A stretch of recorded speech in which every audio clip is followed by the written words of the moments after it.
to this channel. Don't forget to like, to share, and to subscribe. Edo State in the news again. Missing Mace sparks drama. Councillors pledge loyalty to chairman.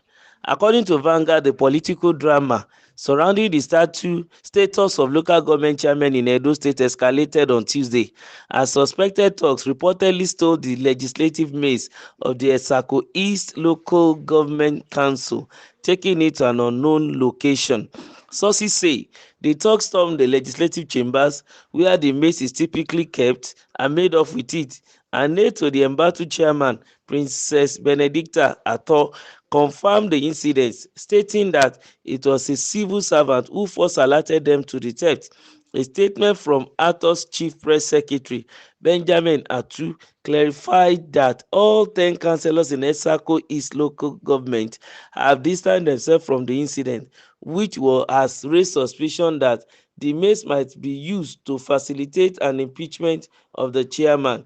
According to the statement, the councillors have vowed to acquire a new mace to ensure that legislative sittings continues. In a joint statement issued through the majority leader, Honorable Ibrahim Abdul Salim Afoso, the councillors condemned the act, referring to those behind the theft as assassins of democracy who were attempting to undermine the democratic process in Esako East.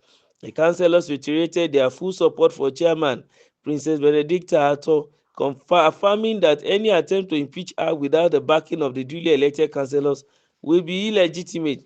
We stand firmly behind our chairman, Honorable Princess Benedicta Atto. The statement read, she remains the executive chairman of Esako East Local Government Council, and any attempt to remove her by undemocratic means will not succeed. Well, wonders shall ever end. Intrigues, the battle is starting. We want to see some of the dramas in politics again. It seems as if these people are taking us back to the Third Republic and the Second Republic fight, where there will be fights within the house among politicians and the likes. But this time around, it seems as if the feud is between the local government and the state government. And we are looking at who is going to carry the day.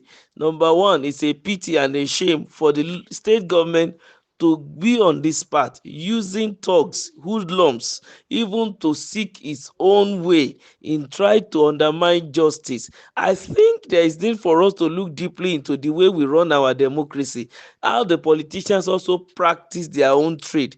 While on earth, in this age and time, will you go and get thugs and hoodlums to stand in front of the local government secretariat and not allow the workers to go in to start their daily job? And not only that, even the legislator, duly elected people, couldn't go in. Those who have been given the mandate of the people, and to now add salt to injury, from police officers were there looking like as if they are less concerned, allowing the talks to stay at the gate while they stood somewhere in the name of trying to ensure peace. Which peace are they ensuring when lawbreakers are already before a government owned institution, barricading it, not allowing people to go in? What is the modus operandi of these people, and what's the legal backing that they have for them to come and stay at the door of a local government secretariat, debarring the secretarial workers, the elected councillors, and even the chairperson, the chairman of that local government, from accessing their offices and carrying out their daily activities and then constitutionally, allowed duties given to them duly by the mandate of the people? I think we still need to keep our fingers crossed, but then they need to keep shouting and making sure that the state government back out on this thing. I am not saying the governor or whoever is in charge should not, call these people to question or to book, but you must go by the law. Two wrongs does not make a right. All this backdoor way of seeking right is wrong. Whatever is wrong is wrong. The governor cannot continue in this light. In a way, we are commending him for some of his activity as regards is, hitting the ground and running and then begin doing things. But in this regard, if he wants to make a correction, after all, he was a former senator. He should understand the principle of give and take and be able to also lobby in order to get what he wants. Then he also understand the principle of sitting at the round table, making a robust discussion, and coming out with an holistic, result, so that everybody will have a win-win situation. But if it is as holding your enemy at the jugular in the name of trying to make sure the enemy does not breathe, that means there is skeleton in his cupboard concerning the tribunal. He wants to hide something, and I don't think that should be the situation. The belief is that, as INEC has already announced, that it is the people that has given him the mandate. If there is nothing to fear about, let the process continue.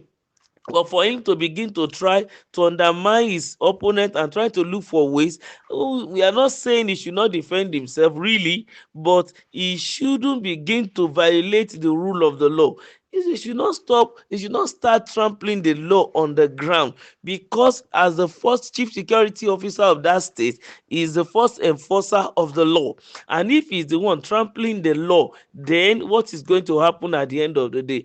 If the NURTW people and all sorts of other thugs and groups begin to, bring about chaos and anarchy in the state, how will he control them if he is the one employing them, asking for their expertise to unseat or to maim or to, defame a particular politician? In that regards, mere chairmen of local government, in terms of stature and wealth and status, they are not equal to you, and you have the constitutional power to also call them to order, and they also have the right not to confront you, but to, seek redress in court, which they have done. And at the end of the day, court has granted them what they prayed for. You can always go back. There is room for appeal. Explain to the court, and the court will do the needful. But this over the fence method of, stealing the maize, not wanting legislative activities to continue, is not supposed to be. Not only that, I hope it's not what we are thinking, what these councillors are saying, that you want to go and impeach the very particular chairman using undemocratic means. That means they steal the means and go and gather some people, calling them the councillors, using them to, impeach the chairperson in question, the chairman in question. I think that is not what we want to see. Please do not draw Nigeria back to the Second Republic or the Third Republic. Please do not draw your state, Edo State, back to the medieval or dark time, whereby politicians turns the hollow chamber for legislative purposes into a boxing ring, a fighting arena, and then using underhand method to begin to abduct a chairman or impeach people, like it was done to one for governor sometimes ago in Anambra State. We must be very, very careful at this point in time. Our democracy is growing gradually. Please do not drag the democracy back.